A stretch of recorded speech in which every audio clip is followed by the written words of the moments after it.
Hey guys, welcome back to Reality Check, please. I'm your host, Cassie, and happy Thursday. We are back to talk the Valley Reunion Part 2. I like to watch it on Peacock because it gives me the uncensored extended version. And yesterday, with all the Louis drama, we didn't get a chance to get you guys a video, so I'm back.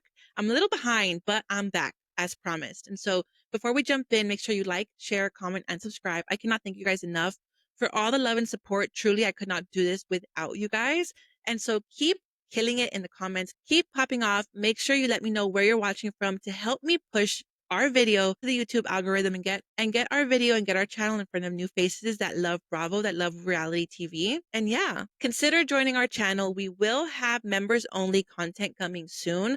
I think I shared this in a previous video. We will be in LA at the end of the month celebrating my mom's birthday. My brother lives out in the LA area and it's going to be a lot of fun. We may not be able to do like all the reality spots, but that content should be fun nonetheless. So make sure you hit that like, share, comment, and subscribe button, and let's jump right in.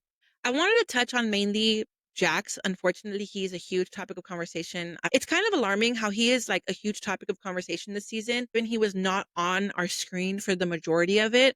I know that there was a lot of controversy with Jax because we had a lot of discourse and a lot of conversations of whether was he really in rehab, was he not? The things that he was doing were kind of very creepy. He still had access to his phone, the camera system he could leave to check the mail. Like, what kind of rehab lets you do these things? Like, truthfully, we obviously started off the season with Brittany kind of outing him and his cocaine addiction. And I think, honestly, that was the only reason that he dropped the bomb that we were all honestly kind of waiting for with Alex Baskin on Bravo's Hot Mic podcast. I think he did it to get ahead of himself and ahead of the reunion so that so that it looked like he was taking accountability and so that it looked like he was coming to terms and accepting that he was an addict and had a substance abuse problem. So we start off this episode with Andy asking him, how long have you been addicted to it? How long have you been using?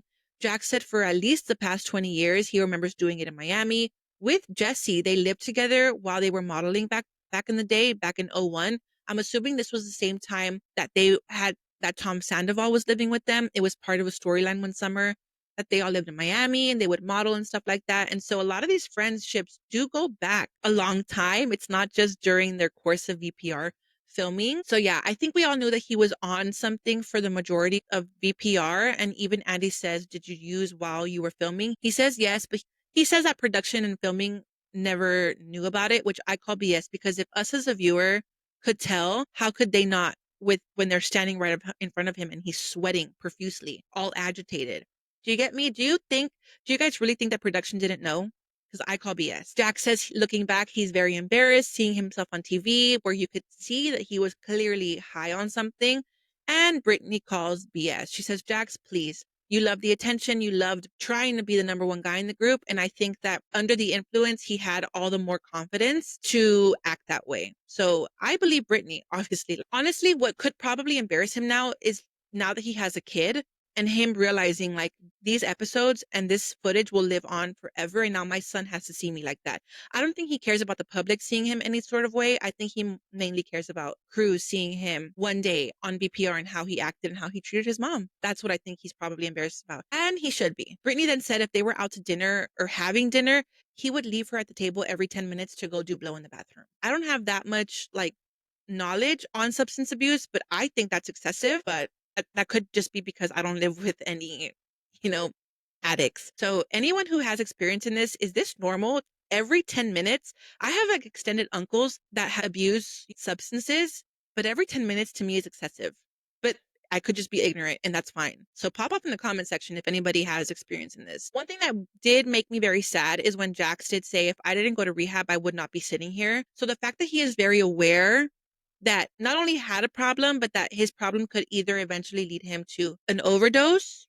At least that's a step forward because, you know, Kristen got choked up. Brittany, I think, got choked up. So at this point, I think only time will tell whether or not he is truly sober. Brittany did say he's sober from some things. So honestly, if him smoking makes Brittany's life easier, then that's all we can hope for. Keep doing you, boo.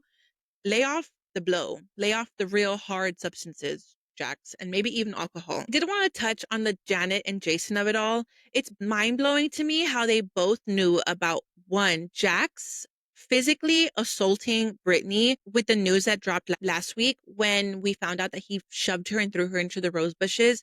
And all season long, Janet and Jason specifically tried to focus and zone in on Danny and Nia, which I thought was very rich. It's like, you're going to cover up for a DVR over a guy. I get it. If you want to call out Danny for the inappropriate things that he did, fine. But then we found out that Nia and Janet have had a conversation off camera prior to this, prior to filming. So it's like, what was the reason? Again, I feel like there is no storyline with Janet and Jason. It even takes me back to the whole ring portion of it all. When they had that conversation at someone's birthday party, I think, in the backyard, where Kristen confronted Janet and Jason about the whole ring situation, and she kind of just says what happened. It wasn't an issue. They laughed it off. And it wasn't until the following day or days later when they chose to get riled up about it because they realized they have no storyline other than attacking other people.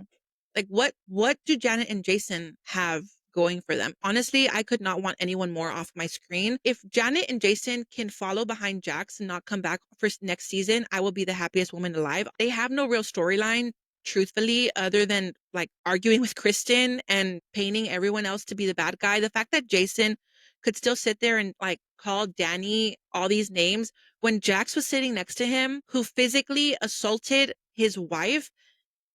I don't know. I don't know. What do you guys think? There's nothing really else that really like popped out. The production and editing did try to clickbait us with the teaser with the whole Jasmine and Danny of it all. When she said your apology meant shit to me, obviously they cleared it up in the reunion. And she said in that moment, yeah, and they moved forward from it. I think that Danny is very apologetic. And the fact that Janet, given her history, I think that she wants to see other women suffer the same way she did. Because honestly, does anybody else see that? The fact that she let us know at the beginning of the season that her ex-husband had drug and alcohol issues. She now then wants to project and make that a reality for Nia and Danny when it's not. Yes, did he have too much to drink? Yes, does he get drunk every now and then? How many times have we seen crazy Kristen fall on the floor, like eat shit because she's blacked out drunk?